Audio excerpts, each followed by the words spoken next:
আসসালামু আলাইকুম।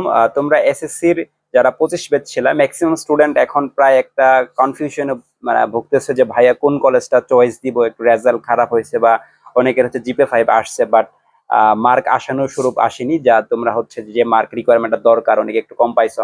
এবার আসলে কোন কলেজ তোমরা চয়েস দিবে এইগুলো নিয়ে আমি একটা ফুল ভিডিও দিয়ে দিয়েছি তোমাদের গাইডলাইন হিসেবে, যে কি কি জিনিসগুলো খেয়াল রেখে এটা চয়েস সিলেক্ট করা উচিত। কারণ তুমি যেহেতু এইচএসসি তে ভর্তি হচ্ছ, তোমার এসএসসি রেজাল্টটা আসলে আমি মনে করি কিছুই না, এটা কলেজ চুজ করতে মানে করা পর্যন্ত শেষ। এর পরবর্তীতে অ্যাডমিশনে বেশি একটা কাজে লাগবে না, মেডিকেলে যে একটু কাজে লাগবে।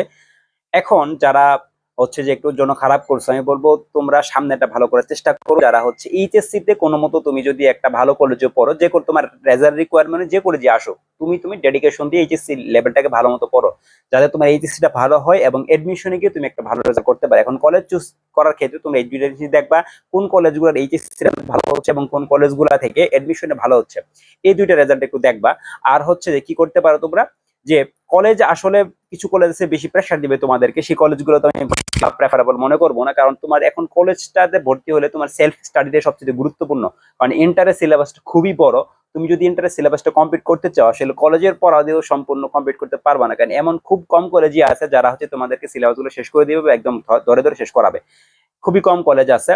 তো এখন তোমার নিজেকেই পড়াশোনাটা করতে হবে, তাহলে তুমি ডেডিকেটেড হও, একটা কলেজে তুমি ভর্তি হও এবং তোমার নিজের পড়াটাকে শুরু করো ভালো মতো, ঠিক আছে? আর কলেজ এডমিশন নিয়ে তোমাদের কোনো প্রশ্ন থাকলে আমাকে জানায় রাখবে, এবং আমাদের ইউটিউব চ্যানেলে আমি সবগুলাই ক্লিয়ার করে তোমাদেরকে বুঝিয়ে দিয়েছি, এবং কোন কলেজে কত মার্কে আসতে পারে এবং হচ্ছে কোন কোন বিষয়গুলো খেয়াল রেখে তোমরা একটা কলেজ সিলেক্ট করবা, এগুলো আমি সম্পূর্ণ দিয়ে দিচ্ছি।